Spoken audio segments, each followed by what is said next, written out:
So this created particular problems. People get used to reading in one system, and then if that system became obsolete, for example, if the inventor died, as happened with Untitled Type, then future books weren't printed in that, resources became scarce. It's also created competition between different systems, as there was obviously limited pots of money being invested in the different formats, and it made it difficult for different printing presses to build up and expand their reading list. So people are often confined to very limited sets of texts, most usually the Bible and scriptural texts, with not very much other material available. By the 1860s, one of the leading types, there are about 5 or 6 different main types in circulation, and one of the leading systems was a system called Moon Type, which is still in use, partly in use today. And what we have on the table here, we've got 3 objects on the table, but the book that I'm going to talk about first is this rather lavish and heavy book, which is printed in Moon Type in 1871. And it reads on the front cover, "By special permission of Her Most Gracious Majesty the Queen's Journals, Life in the Highlands, in type for the blind." And this is a very lavishly produced book. It's got gilt edging on the front, the pages are marbled, it looks expensive and luxurious. Moon Type had been invented by William Moon in the 1840s and 50s. Moon had actually lost his sight in later life, and again he became interested in this issue of how can blind people read. And he set about inventing different systems, and the system that he eventually settled upon was one that actually adapted the Roman letter, modified the Roman letter, but removed some of the extra curves and strokes to make it more easily perceptible by the finger. So Moon's alphabet was an adaptation of the Roman letter. It became incredibly popular. Part of Moon's rationale was that it would be easier for people who'd lost their sight, who had acquired visual disabilities, to learn, because they would still have memory of having read the Roman alphabet. Moon was also very evangelical and very committed to his system, and was an incredibly effective promoter.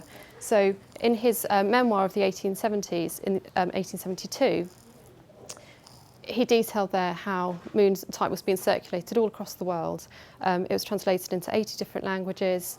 It had a huge reach. He had premises in Brighton that were rapidly expanded, and they invested a lot in different technologies, new systems of plating and printing, and it had a real kind of sense of drive and resources behind it. And I think this book is actually a really good example of the status with which Moon's Type was held in the 1870s.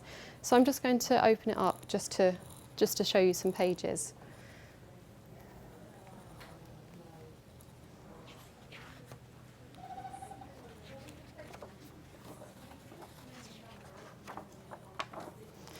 So here, in the first few pages, we have the alphabet of Moon reproduced. So again, it's this technique really of using the different alphabets of the embossed scripts as codes, publishing them as codes in the front of the books.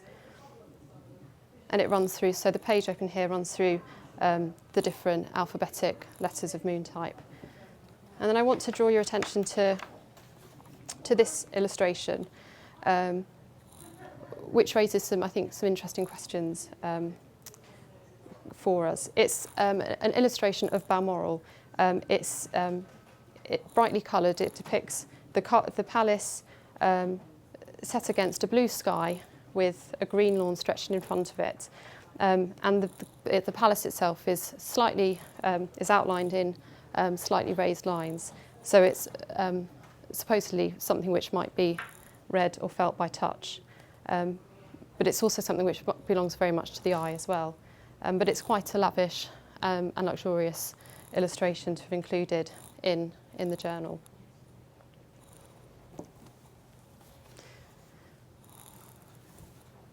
By the 1860s and 1870s, there was also quite a lot of discussion amongst blind people themselves about the limits and the problems that were being caused by competition between different systems.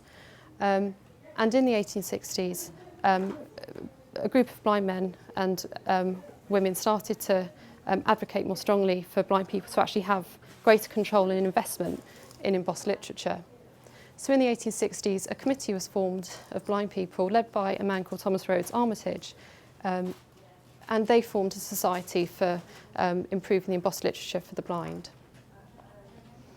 They tasked themselves with researching all the different systems that were in circulation at that point, and then they gathered together, discussed and published their findings. This committee was comprised solely of blind people or people who relied upon reading by the finger.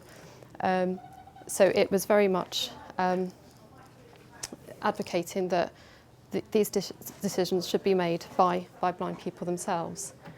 And after looking widely into all the different systems, the committee felt that whilst it praised Moon's type, it felt that there were certain limits with the system, and one of the systems that it really strongly advocated and began to promote was a system that had been invented in France some 30 years earlier by Louis Braille. And I'm just going to show you some examples of Braille type.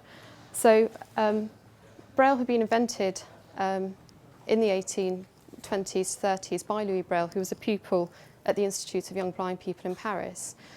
If we recall, that's actually where some of the very first experiments, attempts at embossing literature took place in the 1780s by Valentine Auer. Braille had been frustrated at difficulties of reading Auer's script and set about adapting a military code into a system that blind people could read with. And Braille used a cellular system of dots, so 6 dots arranged in a cell. And his system included logographs, so contractions that would reduce the length of sentence scripts and make it easier, thereby making it easier for blind people to read. So Louis Braille died in 1852, and his system wasn't really very much used during his own lifetime. Actually, some examples of it have been exhibited at the Great Exhibition in Crystal Palace in 1851. But by 1854, Paris, the Parisian Institute, was starting to promote and to use Braille solely. So what we have here is a Bible from the 1860s, which is published in early Braille. And it's a copy of St. Matthew's Gospel. And it's opened on the frontispiece, which, again, it has the code to Braille's alphabet printed on the left-hand side, along with some of the raised script of Auer's original Roman letter. And then on the corresponding side, it has the frontispiece information actually printed in Braille. Just to give a quick description, so it's a large book. It's about 20 centimetres wide, about 40 centimetres high, and about 5 centimetres deep. So when this group in Britain, this group of British blind men, started researching the different systems, whilst Braille had been frowned upon really, the committee identified some difficulties with Braille. They also felt that there were many benefits to the system, not least the fact that it would enable more efficient printing. They felt that it would reduce the size of books, and also crucially, it would enable better note-taking as well. So what we have here at the front is an example, is Thomas Armitage's Braille writing frame. One of the drawbacks of many of the other systems that were in circulation was it was actually very difficult for people to actually write in these systems themselves, so to produce embossed text themselves. Braille offered a much simpler system through its use of a writing frame and through the use of the Braille cell. So this is a very kind of Armitage writing frame. It's a very small, slight, portable item. It's about 15 centimetres wide, about 12 centimetres high, and the brass writing frame is moved up and down 5 different holes in the side of the frame. And then the letters are punched in reverse with a stylus. So this was one of the important benefits of Braille. Armitage and his colleagues became very passionate about promoting Braille. By the early 1870s, they were promoting it within Britain, and importantly in 1878, they advocated for Braille at a congress that was held on the issue of blindness and blind education in Paris. And really by the end of the 19th century, whilst Moon Type was still in circulation, Braille had really kind of risen to ascendancy. So when the first library for blind people was formed towards the end of the 19th century, they were printing texts in Braille. And it's really at this point that that my kind of talk through of the history of embossed literature stops.